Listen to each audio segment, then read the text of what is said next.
گرو نانک صاحب کے بارے میں سوال کر لیا. ظاہر پاکستان میں کرتارپور کا جو ہے بارڈر کھولا گیا ہے اور گرو نانک کے حوالے سے اصل میں گرو نانک صاحب کی جو شخصیت بڑی اس کے بارے میں کنٹروورسی ہے. مسلمانوں میں سکھوں کے درمیان ایک کنٹروورسی چل رہی ہے وہ، اور کنٹروورسی ہے کہ گرو نانک جو وہ مسلمان ہو گئے تھے کہ نہیں ہوئے. سکھوں کا دعویٰ کہ وہ مسلمان نہیں ہوئے، لیکن مسلمانوں کا دعویٰ کہ وہ مسلمان ہو گئے تھے. ٹھیک ہے، اور وہ یہی ہوا تھا کہ وہ مکہ اور مدینہ گئے، اور یہ جو ہے وہ مکہ مدینہ جب مسلمان ہو گئے تھے، مسلمان ہونے کے بعد پھر مکہ مدینہ تشریف لے گئے. یہ مسلمان ہونے کے بعد گئے، یا غیر مسلم داخل نہیں ہو سکتا، مطلب مسلمان ہونے کے بعد یہ وہاں مکہ مدینہ پہنچے. جب مدینہ طیبہ پہنچے تو اللہ نے ان کو عشق رسول کی دولت سے بھی نواز دیا. یہ یعنی یہ تاریخ جو مسلمان جو اس تاریخ کو جو کہتے ہیں.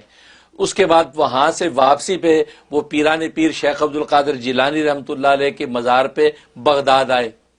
جب بغداد تشریف لائے تو بغداد میں ان کا انتقال ہو گیا. بغداد میں انتقال ہو گیا اور بغداد میں ہی ان کی قبر ہے. بغداد میں ان کی قبر ہے. اس تاریخی حقیقت کو سکھ جو ہے اس کو چھپاتے ہیں، سکھ چھپاتے ہیں. یہ وجہ ہے کہ آپ سکھوں کی روایات سنیں گے، ان کی جسد کے بارے میں سکھوں کی الگ الگ روایتیں ہیں. وہ بابا گرو نانک کا جو اس وقت جو ٹیمپل وہ کرتارپور کے اندر ہے پاکستان میں، اس کے بارے میں کہتے ہیں جی یہاں پر ان کے وہ پڑا تھا. وہ جب مسلمان اور سکھ آپس میں متنازع ہو گئے، سکھ کہتے ہیں یار یہ ہمارا سکھ ہے، مسلمانوں کا یہ مسلمان ہو گیا ہے، ہم جنازہ پڑھائیں گے. سکھوں نے کہا نہیں ہم جلائیں گے. اب یہ دونوں جماعتیں آپس میں لڑ رہی تھی. جب اس جگہ پہ آئے جہاں جنازہ پڑا تھا تو وہاں پھولوں کا ایک ڈھیر پڑا تھا اور اندر سے آدمی غائب. تو گویا کہ وہ پھول بن گئے اور ان کا وجود اللہ نے غائب کر دیا تاکہ یہ جھگڑے ختم ہو جائے.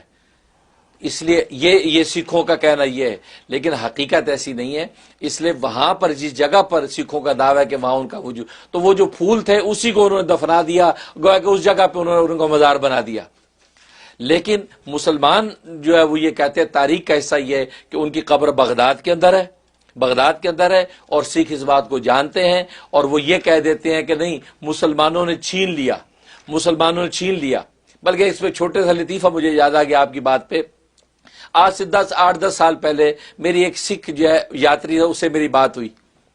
تو وہ سکھ کہنے لگا کہ جی وہ جو ہے اصل میں وہ مسلمانوں نے جو ہے وہ چھین لیا تھا، اور ہم تو مذہب کے بارے میں قائل نہیں ہیں. دیکھو سب انسانیت سب سے بڑا مذہب ہے، ہم تو یہ سمجھتے ہیں. وہ یہ کہتا ہے دیکھو جی میرا یہ جسم کاٹو تو خون نکلتا ہے لال، آپ کا کاٹے خون نکلے گا لال، سب کا خون لال ہی ہے.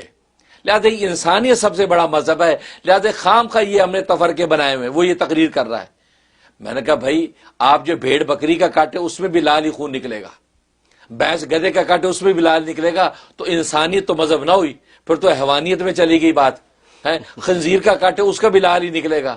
تو میں نے کہا یہ تو کوئی دلیل نہیں ہے کہ انسانیت ایک مذہب ہے کہ خون ہمارا لال ہے. خون تو جانوروں کا بھی لال ہی ہے، بلکہ مچھر اور مکھی وہ سب ہی لال ہی ہیں. تو یہ تو کوئی بات نہیں. تو خیر وہ شرمندہ ہو گیا. اس پر اس نے کہا، تو میں نے کہا اچھا یہ بتائیے کہ گرو نانک کی جو قبر کہاں ہے؟ اب اس میں ذرا گڑبڑا گیا، کہنے لگا کہ وہ بس وہ قبر جو وہیں نانک صاحب میں ہے اور یہ ہے وہ ہے. نہیں میں کہ جنازہ کہاں ہوا، قبر کہاں ہوئی؟ کہا کہ اصل میں مسلمانوں نے وہ جنازہ ان کا چھین لیا ہم سے، اور چھین کے اس کا جنازہ پڑھا کے قبر میں دفنا دیا کہ بھی یہ مسلمان ہو گیا. میں نے کہا یعنی گرو نانک مسلمانوں نے آپ سے چھین لیا، کہہ دیا ساڑھے کھو لیا، ساڑھے کھو لیا تو کھو کے جناب جنازہ پڑھاتا. اب میں کہ جی سردار جی گل سنو، تو گرو نانک تو تمہارا بہت بڑا مجدد ہے، اس کا جنازہ مسلمانوں نے کھو لیا ہے اور تسی ویکھتے رہ کے چپ کر کے. میں کہ تم تو گویا کہ نبی سمجھتے ہو اس کا جنازہ مسلمان کھو کے لے گئے تو خبر ہی نہیں ستے رہ گئے. میں کہ میں قسم کھا کے کہنا کہ آج تسی ساڈے ایک چھوٹے جی امام مسجد کا جنازہ کھو کے دکھاؤ، ایک چھوٹے سے امام مسجد کا جنازہ آپ ہم سے کھو کے دکھائیں. یہاں میں نے کہا یہاں لوگ جانے دے دیں گے مقتدی جو بھلے امام کے اوپر تنقیدیں کرتے تھے زندگی میں، لیکن اس امام کا جنازہ آپ کھو کے اس کو اپنے مطابق اس کی رسومات کر کے دکھاؤ.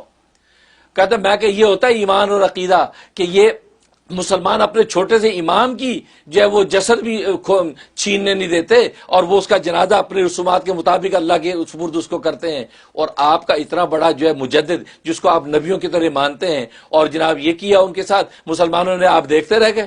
کتنے گئی تھوڑی بہادری، دلیری کتنے گئی؟ بڑا شرمندہ ہوا۔ اس کے بعد میں نے کہا اصل میں بات یہ، وہ مسلمان ہو گئے تھے اور بغداد گئے، ان کی قبر بغداد میں ہے، پیران پیر کے وہاں گئے، وہاں بغداد میں حج کرنے کے بعد جب گئے تو وہیں وہ ان کے انتقال ہو گیا، وہیں پہ ان کا جنازہ، وہیں بغداد میں ان کی قبر ہے۔ لیکن اس بات کو، تاریخی حقیقت کو ایسا ملیے میٹ کیا، کس نے کیا؟ یہ راجہ رنجیت سنگھ نے اور گووند سنگھ نے، انہوں نے کیا۔ انہوں نے جب یہ دیکھا کہ مسلمان ہو گیا تھا یار، اور اچھا مسلمان ہونے کی وجہ سے اس نے نبی پاک کی جو پگڑی ہے وہ پگڑی باندھی، اور سنت کے مطابق داڑھی رکھی، اور اس کی بڑی اچھی تعلیمات وہ دینے لگ گیا۔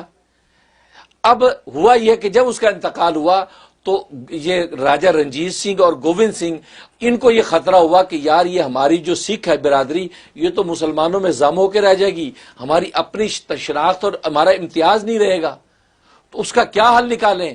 تو انہوں نے بیٹھ کے یہ حل نکالا کہ پگڑی کو بنا دیا گنڈاسا بنا دیا بغیر شملے کے، یہ پیچھے شملہ ہوتا ہے نا، وہ شملے کے بغیر گنڈاسا بنا دیا پگڑی کو۔ اب ان کے ہاں شملہ نہیں ہوتا، ایک بات۔ اور دوسرا جو ہے وہ جو یہ کہا تھا کہ داڑھی رکھنا، تو داڑھی رکھنے سے انہوں نے یہ کر دیا کہ پورے جسم کے کوئی بال نہیں کاٹ رہے، یہ بابا گرو نانک کی جی تعلیم ہے، یہ بات پھیلا دی۔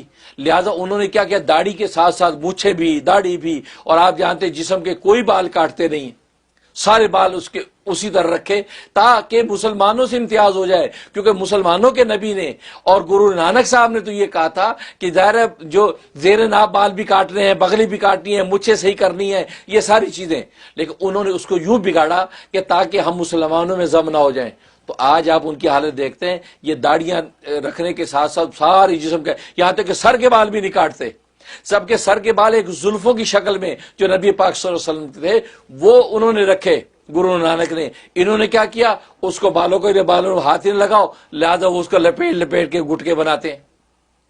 تو یہ اصل حقیقت ہے۔ تو لیکن اصل یہ تاریخی حقیقت جو اہل اسلام بیان کرتے وہ یہ کہ وہ مسلمان ہو گئے تھے، اور بغداد کے اندر ان کی قبر ہے، اور وہیں ان کی تدفین ہوئی تھی۔